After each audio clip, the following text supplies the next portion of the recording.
Our Tiffany Lewis is live at Florida State right now. Tiffany Lewis attended that meeting this afternoon. Tiffany Lewis is there for us right now. Our Tiffany Lewis is live there now. Tiffany Lewis live at Florida State.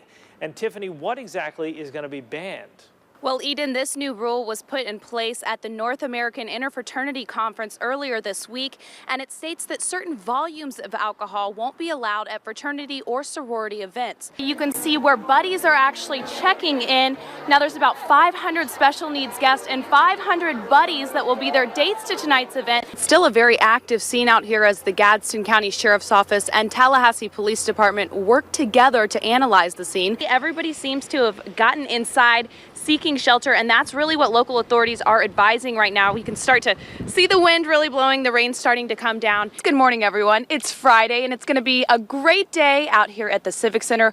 Those doors behind me are about to open up, and that breakfast will kick off this morning at 7 a.m. You were a teacher here in Tallahassee for years. Some of these students today are going to be honored for representing his values. Can you tell me a little bit about what that will mean to those students? We haven't seen Ron DeSantis or his family here yet. We're told that he was in Ponte Vedra, Florida, which is my hometown, actually right outside of Jacksonville earlier. He was casting his vote with his family there, and he's made his way down to Orlando, but hasn't shown up here in the ballroom. Witnesses that were here tell me it floated to the top, and a passerby found it and called the authorities. The new bill says that right here where I'm standing, where the ocean meets the sand, is public property, and beachgoers are allowed to walk along it as they please. But the second I take a step into the dry sand, I'm technically now walking on the homeowner's private property. Another major factor, especially while it's still dark, things like this behind me, this giant downed tree. I was actually coming around this corner in between my live shots trying to go back to the station, driving super slow, had my brights on, and this tree completely snuck up on me. So that's gonna happen a lot around town today. I'm here at the First Commerce Credit Union, and I just went through the doors, spoke with Donnie Peaks, the Chief Experience Officer. He told me who the guest speaker is. Trust me, they're taking it back to their roots this year. The university says they have no specific time frame, but as long as these chapters continue to move in the right direction, they expect all those bans to be lifted by the end of the semester. Students around Florida State's campus do seem to be paying attention. News of the charges, the talk around campus today. Our Tiffany Lewis has been on Florida State's campus all day. Tiffany, what are students saying about these arrests? Julie, been a mixed reaction out here. Some students say they feel the charges are unnecessary, while other students say they think this is exactly the wake-up call the Greek life could use. Students flooding Florida State's campus Wednesday, the start of a new semester, bringing with it some shocking news. You didn't think it would happen here? 9 Florida State University students charged with felony hazing in the November death of Pi Kappa Phi pledge Andrew Coffey, shocking the campus. It's going to be a very difficult situation for all parties involved. All 9 families that are going to be part of the who are being prosecuted, as well as the family who suffered the death. Some viewed the charges as a positive. Well, Greek life in general is kind of at fault, but the fact that 9 people specifically are facing charges is, I guess it's a step in the right direction. Obviously, Andrew can't speak for himself now, so the blame had to be put somewhere, and someone needed to pay for what happened to him. And some think the charges are more complex than meets the eye. Some of them are just exec board, so they have liabilities due to the way the fraternity is structured if and when hazing allegations happen. So it's not even that they were there personally, it's just the fact that they have liability given their position in the fraternity. But most students I spoke with trusting the process. I do trust that the police and the prosecutors are doing their best to make sure the incident is handled properly. So yeah, I definitely trust what they're doing with it. Hoping that this tragedy can bring with it some positive change. I was also able to speak to some members of Greek life who didn't want to appear on camera, but say they also believe these charges are coming from the right place and could help Greek life take a big step forward. Well, besides new leaders taking office, new amendments also went into effect today. One of those, Amendment 4, restoring voting rights for millions of ex-felons. Our Tiffany Lewis has that story from the Leon County Elections Office. Registering to vote is a thing millions of Americans do and don't even think much about. But today here at the Supervisors of Elections office for thousands in the Big Bend, registering to vote means so much more.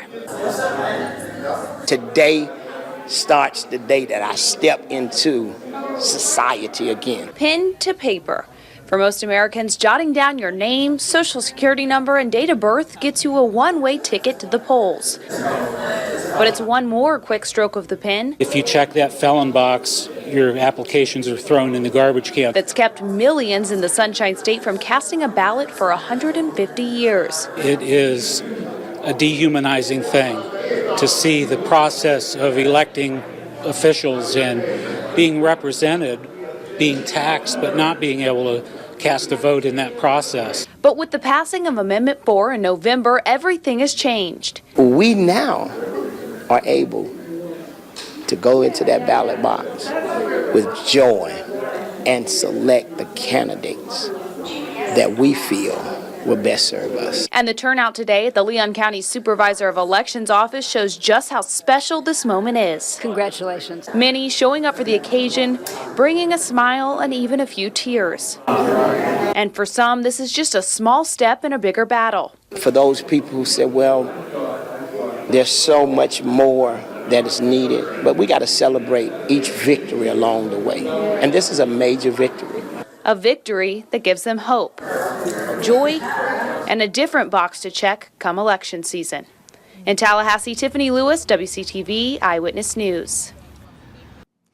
In recent years, social media has changed just about every aspect of our lives, from what we eat to what we wear. Sites like Instagram, Facebook, and Twitter, it can affect it all. But one way that online sites have also helped fighting crime. Tiffany Lewis takes an in-depth look at just how people's online presence is affecting the legal system. Click, post, like. It's all part of the daily grind. Forecasts show in 2019, 2.8 billion of us nationwide will be a bit closer thanks to social media. Features we eat up, like live streams and the ability to publish now, are helping take a bite out of crime. We've taken to social media to share the video footage or still shots, still photos, and ask people, hey, do you recognize this person? Rochelle Denmark is a Tallahassee police officer. She runs the department's Facebook and Twitter pages. She started in 2015. Since then, she's tracked a drastic increase in the public's engagements on the department's posts. We noticed that the number of followers just increased, and people were very interested in what was going on with law enforcement as it pertains to the community, and why would they not be? Denmark says social media's most valuable function, getting information and pictures widely shared, something that was actually quite different in the past. Somebody knows something somewhere, or somebody knows this person. They have friends and family. We've had people's mothers call and say, that's my son, and I'm telling you this because I don't want him to do any more. And it's not just changing how law enforcement works, but also how the entire legal system works. As social media changes,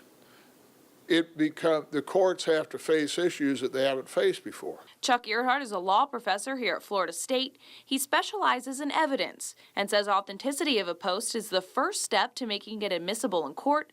The judge must decide it's legit. For all evidence, party offering it has to demonstrate that it's authentic or genuine. That means no hacker or third-party messages will work. You're going to have to demonstrate that that fairly depicts something that is relevant in this case. And while it may seem simple, there's no black and white answer for what can be deemed either admissible or inadmissible. There's no list that have to be checked off. That is a question for the judge to say, is there evidence sufficient to show that the person who apparently sent the message or posted the image actually did it. Creating a future of crime and punishment as rapidly changing as your timeline.